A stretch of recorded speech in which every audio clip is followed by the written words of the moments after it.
All right, well, here goes nothing.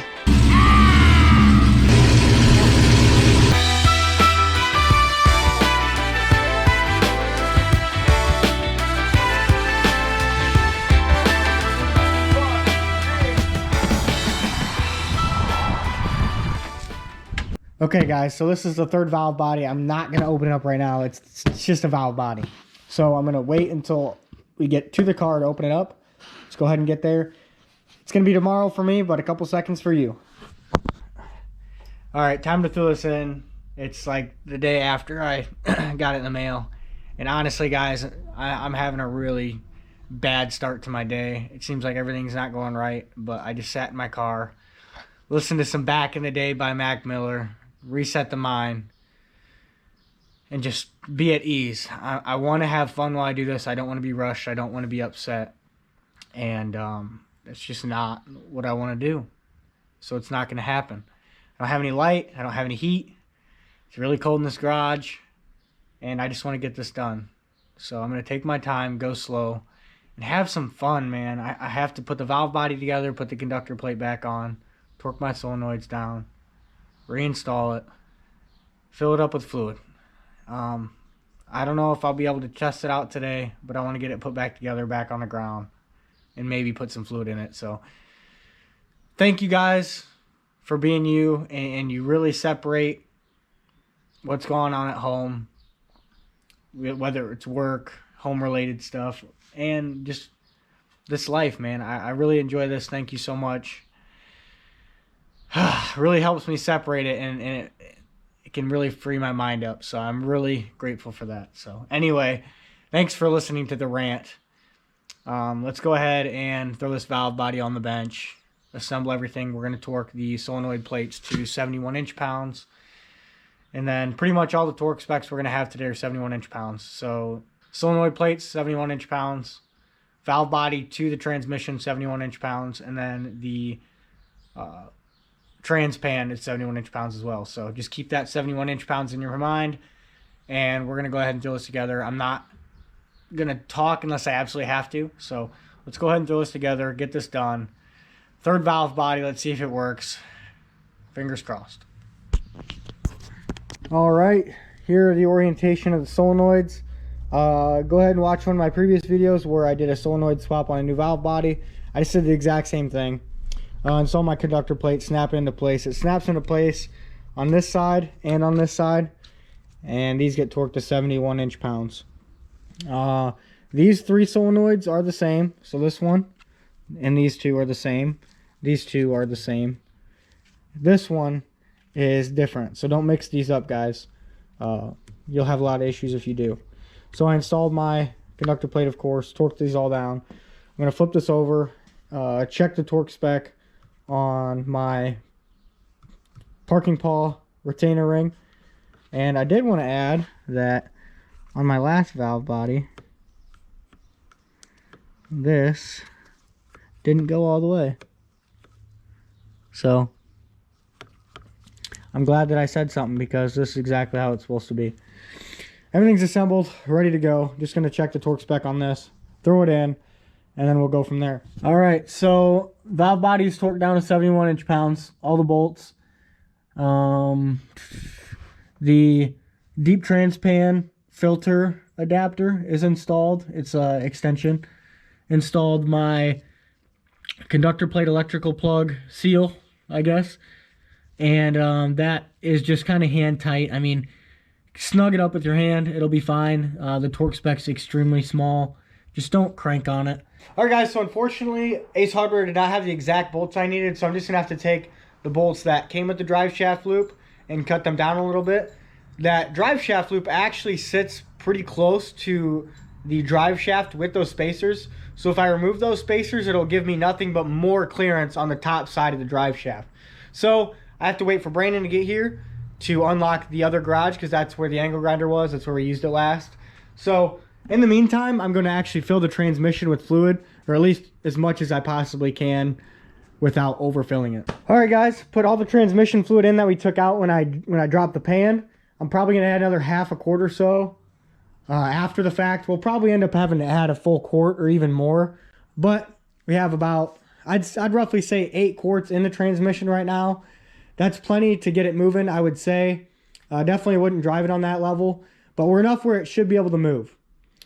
So I'm gonna hook up the battery, start this thing up. We'll open the garage, of course, and just go from there. We'll see if it moves. All right, well, here goes nothing.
All right, guys, I have a little bit of update, a lot of bit of update actually.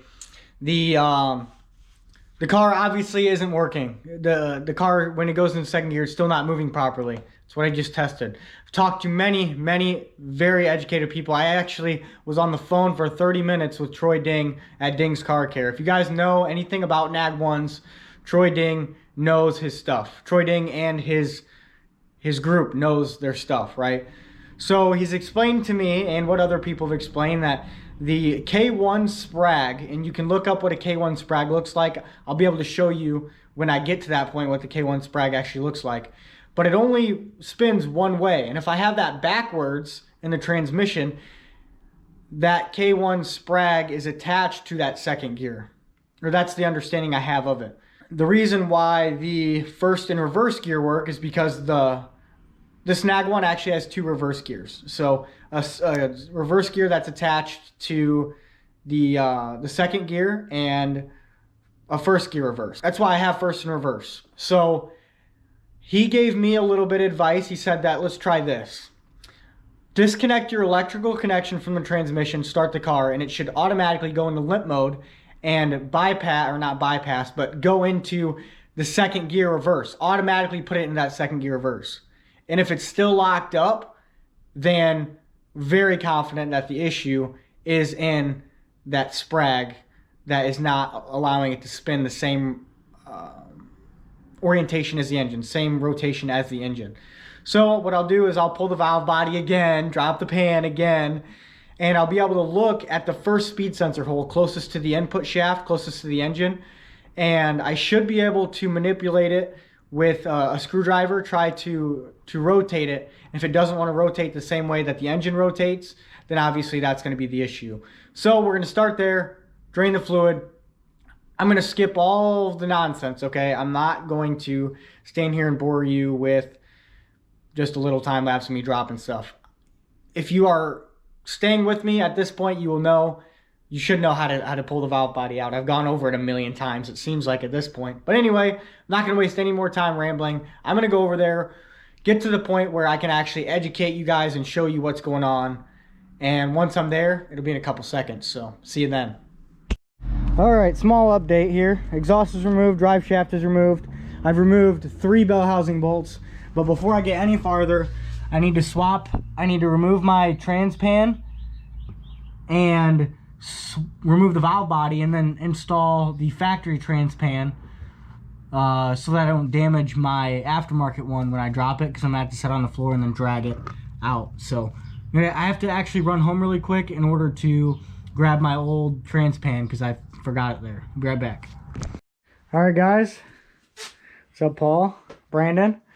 So we pulled the transmission out. It's really not that hard. I mean, we've done this a couple times at this point, so we've kind of got the hang of it. So anyway, got it out. Pretty much no issues at all. I would recommend, if you go with a deep trans pan, to keep your stock pan, because, I mean, if you're like us, we don't have access to a lift, so we have to put it up on jack stands and don't have enough clearance to pull the transmission all the way through. So swap out your factory trans pan, or swap in your factory trans pan, slide it right out. So we're going to throw this in the back of Brandon's Fusion, take this thing apart. Thank you guys so much for watching the video. Next time we're going to take apart the transmission, assess the damage, or basically just take it apart and verify that we were right. Change out with a new part that I ordered. I don't know if we compromise the integrity of that part, even though it looks great. I have to tell you guys that much. It looked great. But anyway, we're going to do that next time, and I hope you guys are there. Thank you so much for watching till the end. Like, subscribe, share the video, and also I'd like to note that go ahead and check out shopmojogt.com to go ahead and get you guys some merch. I have some pretty cool stuff. I got a dirty hat, but you guys won't be getting a dirty hat, I promise. But anyway, go ahead and check that out. And I haven't said in a while, but when I hit 5,000 followers on YouTube or 90,000 followers on TikTok, I'm giving away a $500 Jegs gift card to one of you lucky subscribers. So thank you so much for all the support. See you next time. Peace.